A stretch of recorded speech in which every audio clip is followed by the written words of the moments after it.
Hola, buen día. Este es el tercer video sobre cómo realizar una auditoría energética. En este video veremos cómo realizar el cálculo de una carga térmica en sistemas en donde la temperatura cambia. Esto quiere decir en sistemas en donde vamos a calentar una sustancia o enfriar la misma. Las variables con las que vamos a estar trabajando son las siguientes. Energía, representada por la letra E. Calor, representado por la letra Q. Temperatura con T mayúscula y tiempo con T minúscula. Esa va a ser la diferencia entre temperatura y tiempo. Temperatura T mayúscula, tiempo T minúscula. El símbolo delta, que es ese triángulo ahí, quiere decir diferencia. Por ejemplo, delta T significa la diferencia entre dos temperaturas. Puede ser la temperatura inicial y temperatura final, es decir, la temperatura en dos momentos diferentes, o puede ser la diferencia de temperatura interior y temperatura exterior, o sea, la diferencia en temperatura en dos lugares diferentes. Cp significa calor específico, W lo vamos a utilizar como potencia, K va a ser conductividad térmica y U va a ser transmitancia térmica. En caso de que alguna de estas variables sea confusa o durante la explicación no se entienda con claridad, les recomiendo ver el video anterior, en donde se habla sobre los principios de termodinámica industrial y se explica qué significan estas variables y cómo usarlas de manera correcta. ¿Dónde vamos a aplicar los cálculos que vamos a ver ahora? Lo vamos a aplicar para sistemas muy específicos. Para sistemas en donde va a haber cambio de temperatura sin cambio de masa. Esto quiere decir en sistemas cerrados, en donde no entra ni sale nada y la temperatura está cambiando. También se puede aplicar cambios de temperatura para flujos constantes. Esto es, por ejemplo, en un intercambiador de calor, puede ser de placa o tubo coraza, en donde tenemos un flujo constante y estamos cambiando la temperatura de este fluido, ya sea para calentar o para enfriar. También estos cálculos sirven para sistemas en donde están con poca disipación, que están muy bien aislados. Esto quiere decir que vamos a tener pocas pérdidas térmicas por aislamiento. Y sistemas de alta eficiencia térmica. Esto quiere decir en donde hay un intercambio de energía eficiente entre la fuente de calor y la sustancia que queremos calentar, o entre la bomba de calor que va a remover el calor y la sustancia que queremos enfriar. ¿Qué es una carga térmica? La carga térmica es la energía calorífica que se va a requerir para subir o bajar la temperatura de alguna sustancia. Cambiar la temperatura de cualquier sustancia requiere energía. Esa energía la conocemos como calor.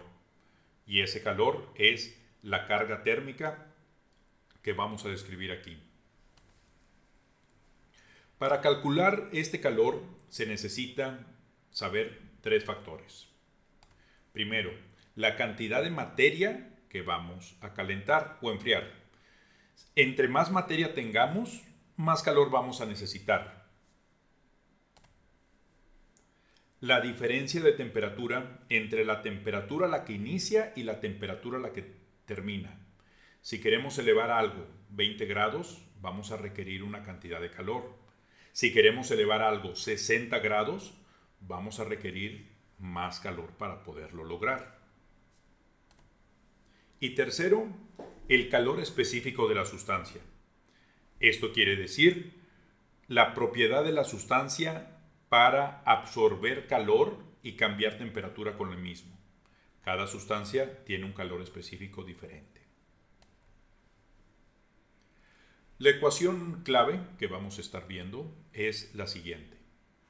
Q, es decir, calor, va a ser igual a la masa que queremos calentar multiplicado por el calor específico de la sustancia multiplicado por la diferencia de temperatura. Los tres factores de los que hablábamos hace un momento. Delta T, en este caso, quiere decir la diferencia de temperatura con respecto a la temperatura inicial y la temperatura final. O, en todo caso, si queremos calentar algo, la diferencia de temperatura entre la temperatura final menos la temperatura inicial. Vamos a ver un ejemplo de cómo aplicar esta ecuación. Supongamos que tenemos un tanque con agua. Tenemos que conocer los datos. Vamos a calentar 100.000 litros de agua a 25 grados centígrados, de 25 a 40 grados centígrados. Esta parte es la parte más importante de una auditoría energética. Obtener los datos de manera correcta. Algunas veces estos datos son obvios y están a la mano y todo el mundo los conoce, pero otras veces no. En mi experiencia recorriendo plantas, hay veces que existen una serie de equipos y sensores que te dicen con mucha precisión cuánta materia se está calentando, cuántos kilogramos de alguna sustancia o cuántos litros a qué densidad. Pero hay veces que no. Hay veces que tenemos un tanque en donde nadie conoce exactamente sus dimensiones ni cuánta materia hay en la misma. Un auditor lo primero que tiene que hacer es obtener datos de calidad. Esto quiere decir verificar cuánta masa se está calentando, qué sustancia es y cuál es el CP de la misma y verificar el cambio de temperatura. Haciendo este paso, lo demás es muy sencillo.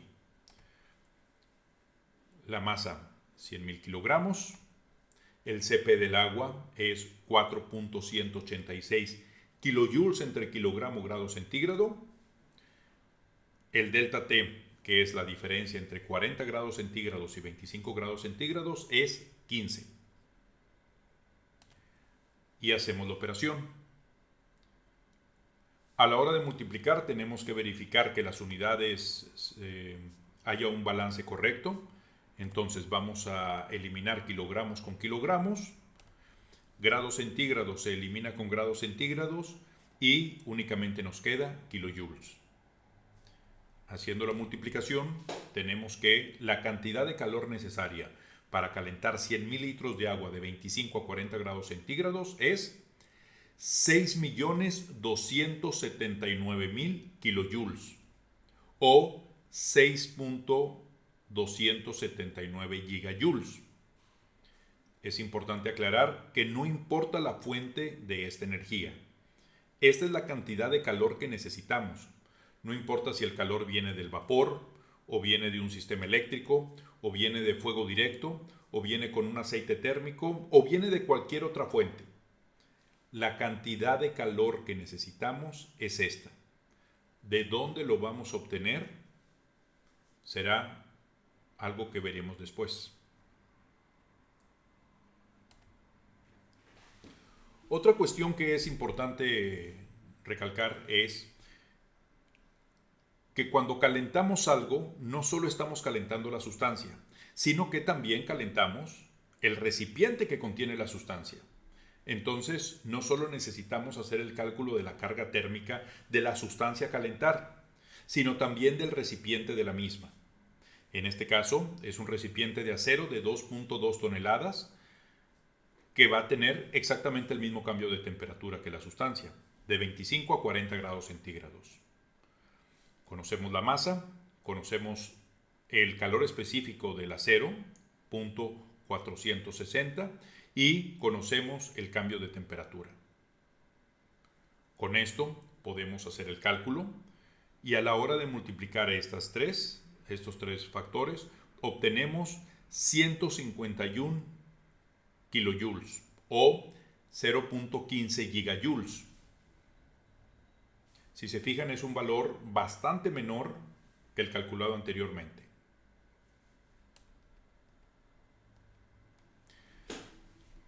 El porcentaje de carga térmica que va a tener un recipiente con respecto a la sustancia disminuye con el tamaño del recipiente. Esto quiere decir que si nosotros tenemos un recipiente muy grande, la cantidad de carga térmica que se va a ir hacia el recipiente es menor. En recipientes muy pequeños, la carga térmica va a ser muy parecida para el recipiente y la sustancia. Si estamos hablando de agua, más o menos un recipiente de 100 metros cúbicos, es decir, 100,000 litros, corresponde aproximadamente a un 2% de la carga térmica. Para un recipiente bastante más pequeño, de 1 metro cúbico, es decir, 1000 litros, la carga térmica del recipiente va a ser aproximadamente un 10%. Y para 0.3 metros cúbicos, un recipiente va a ser aproximadamente el 30% de la carga térmica. Obviamente estos valores son aproximados y depende de la geometría del recipiente, si es esférico, si es cúbico, si es un cilindro, el material que sea la sustancia y el material que sea el recipiente. Para recipientes extremadamente grandes, sobre todo cuando la sustancia es agua, podemos tomar como un valor adicional la parte de la carga térmica del recipiente como un factor de seguridad. Y no es necesario hacer el cálculo tan preciso. Para recipientes pequeños es obligatorio hacerlo.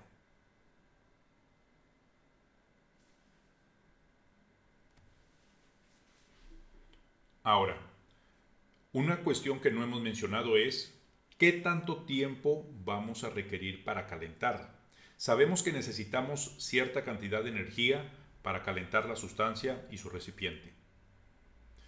Una cuestión que es muy importante por lo regular en las empresas no solo es hacer el proceso, sino hacerlo rápidamente.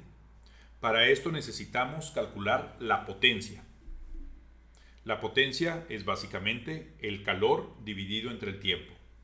Es decir, la masa multiplicada por el calor específico por la diferencia de temperatura dividido entre el tiempo. Veamos un ejemplo para entender esto. Exactamente el mismo recipiente y exactamente los mismos valores, solamente que ahora nos dan un valor adicional, que es en cuánto tiempo requerimos hacer ese cambio de temperatura. En este caso, pensemos que es en 4 horas. Eso quiere decir 14.400 segundos. Hacemos el cálculo. Multiplicamos la masa, 100,000, por el calor específico, 4.186, por la diferencia de temperatura, 15. Y lo dividimos entre el tiempo, 14.400. El balance energético, el balance de unidades se hace de la misma forma. Kilogramos se elimina con kilogramos, grados centígrados con grados centígrados, y las unidades que nos quedan son kilojoules entre segundo. Kilojoules entre segundo son kilowatts.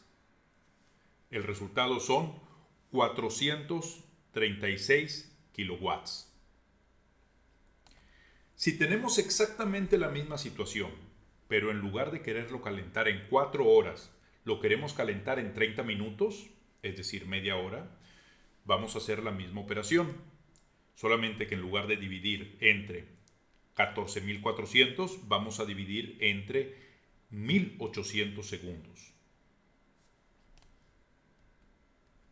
El resultado va a ser 3.488. Quiere decir que vamos a requerir más potencia para calentar lo mismo en menor tiempo.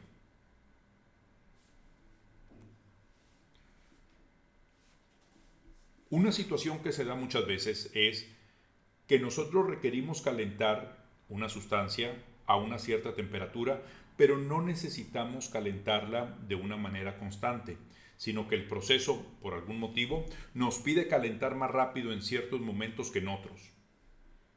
Supongamos el ejemplo anterior, en donde queríamos calentar de 25 a 40 grados centígrados en 30 minutos. Si nosotros tenemos esta información, vamos a obtener los resultados anteriores. Si nosotros preguntamos con claridad. Si ese calentamiento se necesita hacer de manera constante o si se necesita hacer con ciertos tiempos, podemos obtener datos diferentes. Por ejemplo, aquí vamos a suponer que necesitamos calentar de 25 a 35 en 10 minutos y de 35 a 40 en 20 minutos.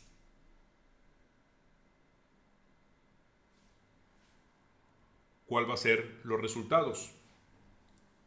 Primero vamos a calentar 10 grados centígrados en 600 segundos. Luego vamos a calentar 5 grados centígrados en 1200 segundos. La potencia requerida en el primer caso es 6.976 kilowatts, casi 7.000 kilowatts. Y en el segundo caso es 1.744 kilowatts. Esto quiere decir que si nosotros calculamos cuánta energía necesitamos para calentar de 25 a 40 en 30 minutos, vamos a tener un resultado. Pero si dentro de ese periodo tiene que haber momentos en donde se necesita calentar más rápido que en otros, necesitamos dividirlo en cada uno de estos momentos. Quiere decir que nuestro sistema va a necesitar básicamente 7.000 kilowatts durante 10 minutos para poder trabajar. Si nosotros hacemos el cálculo anterior y hacemos un sistema con 6.000 kilowatts, podemos pensar que el sistema puede trabajar de manera correcta. Y no va a poder hacer la primera rampa de calentamiento de manera correcta. Esta situación es muy común en las industrias, en donde se alcanza más o menos en el tiempo final la temperatura, pero el producto no queda con la calidad deseada. Esto es porque en ciertos momentos del calentamiento no se hizo con la rapidez correcta. Es muy importante dentro de una auditoría energética entender el proceso y saber cuál es la necesidad energética del sistema como un todo. ¿Cómo vamos a tomar estos datos? ¿Qué preguntas necesitamos hacer? Los datos los necesitamos tomar de 2 o 3 fuentes distintas o si se puede de más. Por ejemplo, necesitamos preguntarle a los usuarios cuáles son los tiempos, las masas y las sustancias con las que están trabajando. Necesitamos ver si puede haber lecturas en los equipos de proceso. Hay veces que tienen sensores que nos pueden dar esta información. Verificar esto con sensores externos, por ejemplo con pistolas termográficas o con medidores de flujo externos que nos puedan decir qué es lo que está ocurriendo en el sistema. Ver la placa de datos de los equipos con los que vayamos a ver. Revisar la documentación de ingenierías hechas anteriormente y auditorías energéticas anteriores que se hayan realizado en esta planta. Si nosotros tenemos más o menos la misma información de 2 o 3 fuentes diferentes, podemos asumir que la información es correcta.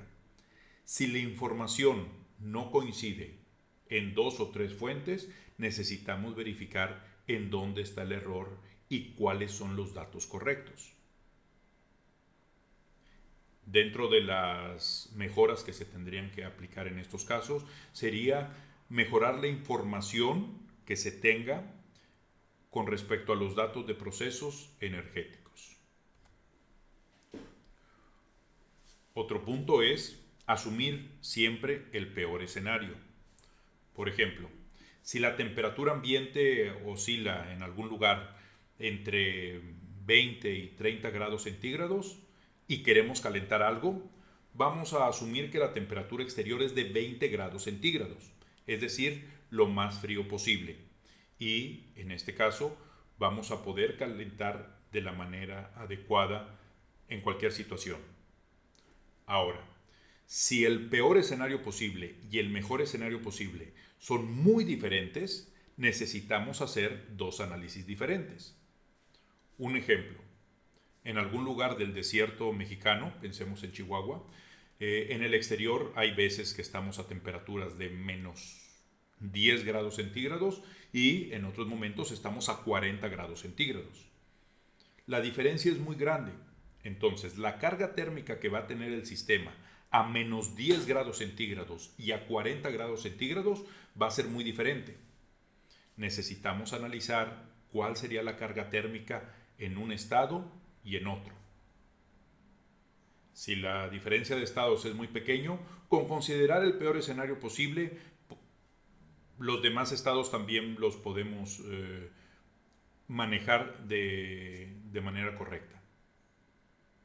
Esto al final de cuentas es una cuestión de criterio y no existe una metodología exacta de decir cuándo se tiene que usar un criterio y cuándo el otro.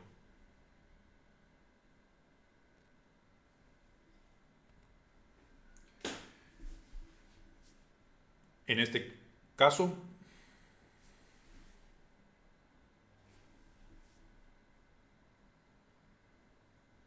en algunos casos vamos a necesitar hacer 1, 2 o más cálculos dentro de un sistema. Saber qué es lo que está pasando en el arranque, qué es lo que está pasando en proceso, qué es lo que está pasando cuando es invierno, qué es lo que está pasando cuando es verano. Hay veces que los procesos, únicamente suponiendo el peor escenario posible, vamos a poder tener información que nos va a servir para todos los casos.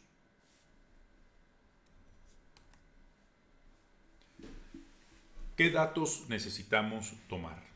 Necesitamos ir preparado en la auditoría para ir y tomar los datos de la manera más rápida y ordenada posible.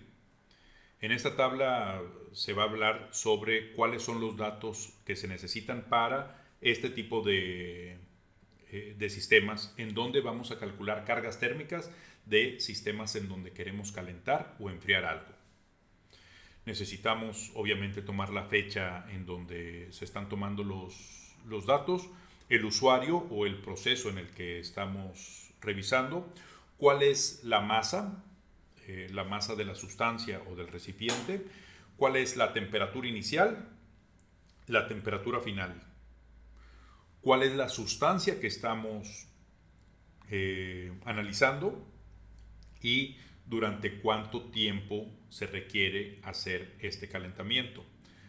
Aparte necesitaremos tomar otros datos que veremos en el siguiente video cuando veamos la transmitancia térmica. Con esta información vamos a poder tener datos de calidad para poder hacer la auditoría energética. La parte más importante de una auditoría es llenar esta tabla de la manera correcta. Tomar los datos de calidad, hacer las entrevistas de manera correcta y revisar en campo las cosas como deben ser y como están sucediendo. Repito la información que di en una de las primeras filminas de este video. ¿Dónde aplica este cálculo? Cuando hay cambios de temperatura en sustancias en donde no hay cambios de masa, cuando hay cambios de temperatura para flujos constantes, intercambiadores de placas o tubo coraza, en sistemas aislados en donde no hay pérdidas por radiación o con muy poca disipación que podemos despreciar, y en sistemas de alta eficiencia. Esto quiere decir en sistemas en donde estamos calentando o enfriando con una fuente muy efectiva. ¿Qué es lo que este cálculo no considera? No considera cómo calentar o enfriar el aire alrededor del recipiente.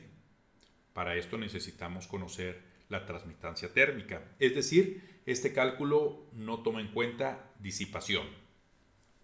No toma en cuenta tampoco pérdidas por radiación o pérdidas que pueden haber por conductancia con otros materiales cercanos al recipiente. Estos cálculos tampoco van a aplicar cuando hay cambios de masa y cambios de temperatura objetivo. Esto quiere decir en sistemas en donde está entrando masa o saliendo de forma constante o donde la temperatura de la sustancia está cambiando constantemente. por ejemplo, en un tanque de condensado, en donde está recibiendo condensado caliente y agua fría de una manera irregular. Tampoco aplica pérdidas por transporte. Esto quiere decir, cuando nosotros movemos un fluido del punto A al punto B, nosotros lo vamos a llevar por una tubería. Esa tubería va a tener pérdidas de distinta naturaleza. Esas pérdidas tampoco están calculadas dentro de este contexto. Para eso necesitamos el cálculo de cargas térmicas para sistemas a temperatura constante. Y tampoco estamos considerando la eficiencia del sistema de calentamiento. ¿Qué tan eficiente es nuestro proceso de calentamiento? Por eso únicamente aplica para sistemas de alta eficiencia. Estos conceptos, los conceptos vistos aquí para las cargas térmicas de calentar o enfriar algo, es la mayoría de las cargas térmicas en la mayoría de las plantas industriales.